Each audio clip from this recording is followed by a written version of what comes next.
بے نمازی کو دعوت دینے اور بدعتی شخص کے ساتھ بات چیت کرنے کا بہترین طریقہ۔ الحمدللہ والصلاة والسلام علی رسول اللہ۔ سوال کیا گیا ہے بے نمازی کو دعوت دینے کا بہترین طریقہ کیا ہے اور بدعتی کے ساتھ کیسے گفتگو کریں، رہنمائی فرما دیں۔ الجواب بعون الوہاب۔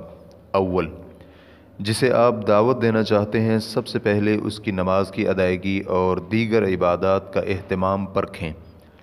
اس کے بعد اسے عبادت گزاری پر ملنے والے ثواب کے ذریعے سے ترغیب دیں یا سزا سے ڈرائیں۔ شریعت میں اجمالی طور پر یہی قاعدہ ہے کہ ان دونوں یعنی ترغیب اور ڈرانے کو جمع کیا جائے۔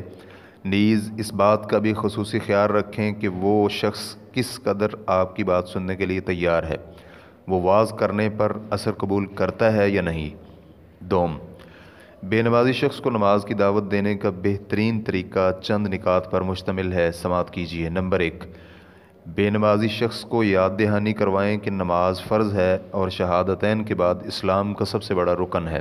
نمبر دو، نماز کے فضائل ذکر کریں، مثلا نماز اللہ تعالیٰ کی طرف سے بندوں پر فرض کردہ سب سے اعلیٰ ترین عبادت ہے، قرب الہی کا سب سے بہترین ذریعہ ہے، دینی امور میں سب سے پہلے نماز کا ہی حساب لیا جائے گا، پانچوں نمازیں درمیان میں ہونے والے گناہوں کا کفارہ بن جاتی ہیں بشرطے کہ کبیرہ گناہوں کا ارتکاب نہ کیا جائے، ایک سجدے کے بدلے میں اللہ تعالیٰ بندے کا درجہ بلند فرماتا ہے اور اس کی ایک برائی مٹا دیتا ہے۔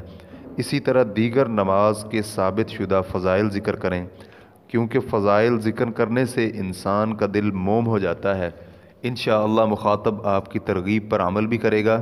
اللہ تعالیٰ سے امید واثق ہے کہ جس طرح نبی علیہ الصلاۃ والسلام کی آنکھوں کی ٹھنڈک نماز تھی، اسی طرح اس شخص کی آنکھوں کی ٹھنڈک بھی نماز بن جائے گی۔ نمبر تین، بے نماز شخص کے بارے میں آنے والی سخت وعیدیں انہیں سنائیں اور ایسے شخص کے کافر اور مرتد ہونے کے متعلق علماء کرام کا اختلاف ذکر کریں۔ یہ بھی بتلائیں کہ اسلام بے نماز شخص کو لوگوں میں آزادانہ زندگی کی اجازت نہیں دیتا، کیونکہ بے نمازی کے متعلق واجب یہ ہے کہ اسے نماز کی دعوت دی جائے، اور اگر وہ بے نماز ہی رہے تو وہ امام احمد اور ان کے ہم موقف سلف صالحین کے ہاں مرتد ہے اور اسے قتل کر دیا جائے گا، جبکہ امام شافعی اور امام مالک کے ہاں اس کی سزا قتل ہی ہے، لیکن بطور حد اسے قتل کیا جائے گا، جبکہ امام ابو حنیفہ رحمہ اللہ کے موقف کے مطابق اسے جیل میں ڈال دیا جائے گا۔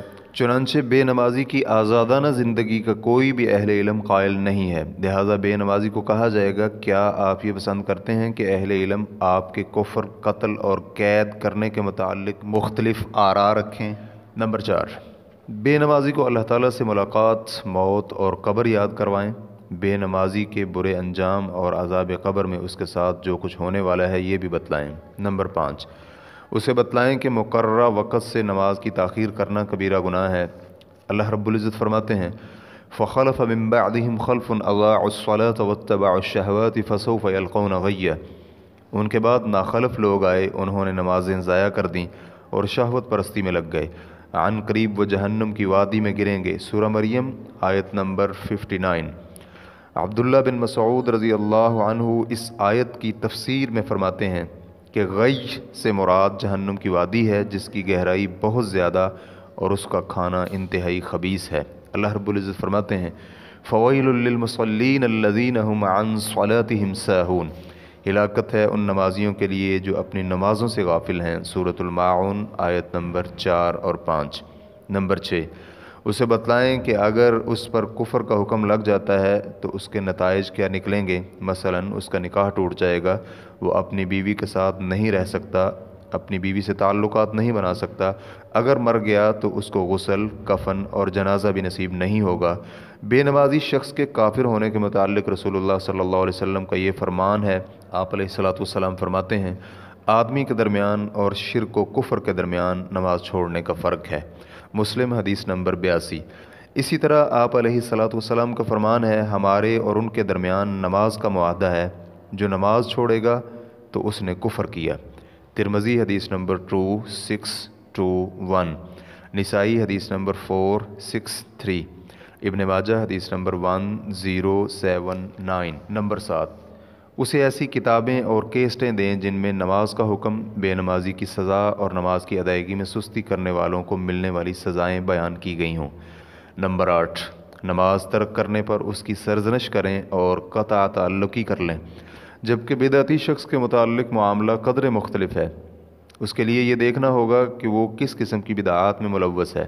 تاہم یہ بات ضروری ہے کہ اسے اللہ تعالیٰ کی جانب لوٹنے کی دعوت دیں گے، اس پر حجت قائم کریں گے اور اس کے شبہات کا ازالہ کریں گے۔ اگر وہ اپنی بدعت پر قائم رہتا ہے اور اس بات کا قوی امکان ہے کہ اگر اس سے قطع تعلقی کر لی جائے اور اس کے ساتھ سختی کی جائے تو مثبت فوائد متوقع ہیں، تو ایسی صورت میں اس سے قطع تعلقی کر لی جائے۔ تاہم کسی شخص پر بدعتی ہونے کا حکم لگانے کے لیے سب سے پہلے تصدیق ضروری ہے۔ اس بارے میں اہل علم سے رجوع کریں۔ بدعت اور بدعتی شخص دونوں کو الگ الگ زاویے سے دیکھیں، کیونکہ ممکن ہے کہ وہ شخص جاہل ہو یا کوئی تعویل کر رہا ہو۔ مزید تفصیلات کے لیے آپ کتاب حقیقت البدعۃ و احکامها از سعید بن ناصر غامدی کا مطالعہ کر سکتے ہیں۔ واللہ تعالی اعلم۔ اسلام کیو اے ریکارڈنگز، مؤسسۃ الشیخ محمد صالح المنجد، المملکۃ العربیۃ السعودیہ، فتویٰ نمبر 47425۔ والسلام علیکم ورحمۃ اللہ وبرکاتہ۔